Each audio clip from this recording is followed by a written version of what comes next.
હાલો મિત્રો, રાધનપુરથી સુરેન્દ્રનગર જવા માટે કેટલી બસો છે, કેટલા વાગે નીકળવાની છે, કયા રૂટ ઉપર થઈને નીકળવાની છે, એની સંપૂર્ણ માહિતી તમને વિડીયોની અંદર મળશે. અને કયું એપ્લિકેશન છે જે તમને માહિતી આપી રહ્યું છે, એપ્લિકેશન કયું છે એની પણ તમને માહિતી મળી રહેશે. ઘરે બેઠા તમે પણ કોઈ પણ એસટી બસનું ટાઈમ ટેબલ જોઈ શકો છો. તો ચલો મિત્રો, વિડીયોની આપણે શરૂઆત કરીએ રાધનપુરથી સુરેન્દ્રનગર જવા માટે. તો રાધનપુરથી સુરેન્દ્રનગર જવા માટે મિત્રો પહેલા નંબરની બસ છે રાધનપુર સોમનાથ વાયા સુરેન્દ્રનગર ગુર્જર નગરી. તો કેટલા વાગે રાધનપુરથી નીકળવાની છે એ જોઈએ. તો ચલો મિત્રો શરૂઆત કરીએ. તો રાધનપુરથી મિત્રો નીકળે છે, ટાઈમ સાથે આપણે જોવાનું છે. તો 7 વાગે નીકળે છે, જે મતલબ સાંજે 7 વાગે. તો ક્યાં થઈને નીકળશે અને કયા રૂટ ઉપર થઈને નીકળે છે એ જોઈએ.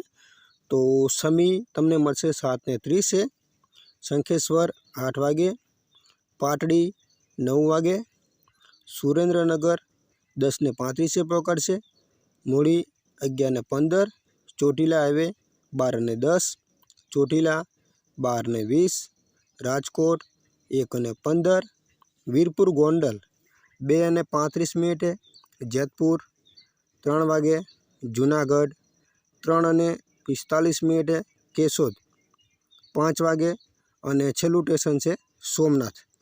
તો 5:55 તમને મિત્રો પકડી દેશે. તો બીજા નંબરની બસ છે મિત્રો, જોઈ લઈએ. બીજા નંબર છે દિયોદરથી જૂનાગઢ, જેઓ તમને રાધનપુર ડેપોમાં કેટલા વાગે મળશે એ જોઈએ.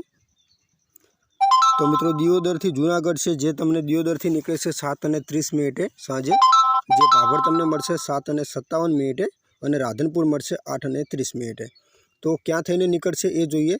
તો સમી તમને મળશે 9:05, શંખેશ્વર 9:40, પાટડી 10 વાગે, સુરેન્દ્રનગર 11:25, મૂળી 1:40, ચોટીલા હાઈવે 2:30, રાજકોટ 3:20, ગોંડલ 4:25, વીરપુર ગોંડલ 4:30, જેતપુર 4:40 અને જૂનાગઢ 5:25 મિત્રો તમને પકડી દેશે. તો આ જે એપ્લિકેશન કયું છે, કઈ રીતે એને યુઝ કરવાનું છે, તો એપ્લિકેશનનું નામ છે મિત્રો GSRTC. આ એપ્લિકેશનને તમારે ડાઉનલોડ કરવાનું છે. એપ્લિકેશનને તમે ડાઉનલોડ કરશો એટલે તમને મિત્રો આ ટાઈપનું પેજ જોવા મળશે, જેની અંદર દરેક અલગ અલગ માહિતી તમને એસટી બસ વિશેની મળે છે. જેવી કે જોઈ લો, અહીંયા બસને ટ્રેક કરી શકો છો, રૂટ પર બસને શોધો અને ટ્રેક કરી શકો છો, નજીકના સ્ટેશન શોધી શકો છો. જો અહીંયા સ્ટેશન શોધો, બસ કંડક્ટરના સંપર્ક વિગતો, મતલબ તમારી પાસે બસનો નંબર છે તો સંપર્ક નંબર પણ તમે મેળવી શકો છો. ત્યાર પછી છે બસ ડેપોના સંપર્ક નંબર. જો બસ કોઈ પણ ડેપોના તમારે કોન્ટેક્ટ નંબર જોઈએ છે તો તમને ડિવાઇસ દ્વારા મળી રહેશે. ત્યાર પછી મનપસંદ બસની યાદી, અને ત્યાર પછી એક ઓપ્શન છે બસને શોધો, એની પર તમારે ક્લિક કરવાનું છે. ક્લિક કરશો એટલે અહીંયા 5 સેકન્ડ કે 4 સેકન્ડની મતલબ એડ આવશે, તો એડને તમારે અહીંયાથી રિમૂવ કરી લેવાની છે. રિમૂવ કર્યા પછી મિત્રો તમને આ ટાઈપનું ઓપ્શન આવશે.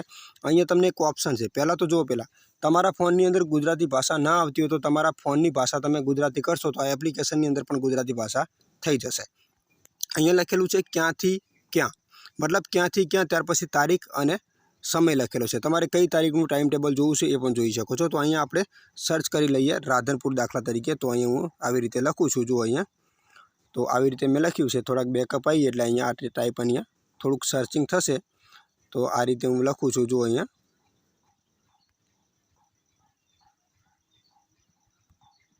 તો જેવી રીતે મિત્રો હું સર્ચ કરું છું ને, એટલે સર્ચમાં મિત્રો આવી જવું પડે, ખાસ ત્યાં સુધી તમારે ખાસ ધ્યાન આપવાની છે.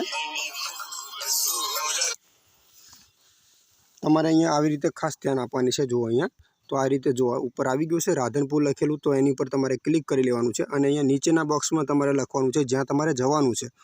તો અહીંયા આપણે સુરેન્દ્રનગર જવાનું છે, તો આપણે આ રીતે હું લખું છું. તો જુઓ અહીંયા, તો અમે આટલું લખ્યું છે પણ જે નામ નથી આવ્યું, તો થોડાક આપણે અક્ષરો આ રીતે કાઢી લેવાના છે. થોડાક કાઢશું એટલે જો ઉપર આવી ગયું સુરેન્દ્રનગર, એની પર તમારે ક્લિક કરી લેવાનું. ક્લિક કર્યા પછી મિત્રો સબમિટ કરો, એની ઉપર તમારે ક્લિક કરી લેવાનું. જેવું તમે એની ઉપર ક્લિક કરશો ને, એટલે એ રૂટ ઉપર જેટલી પણ મિત્રો બસો ચાલવાવાળી છે એ બધી બસો તમારી સામે આવી રીતે આવી જશે. જુઓ, તો આ રીતે તમે કોઈ પણ એસટી બસની માહિતી મેળવી શકો છો. તો માહિતી મિત્રો કેવી લાગી ખાસ કોમેન્ટ કરજો અને આપણી આ ચેનલને સબસ્ક્રાઈબ કરજો.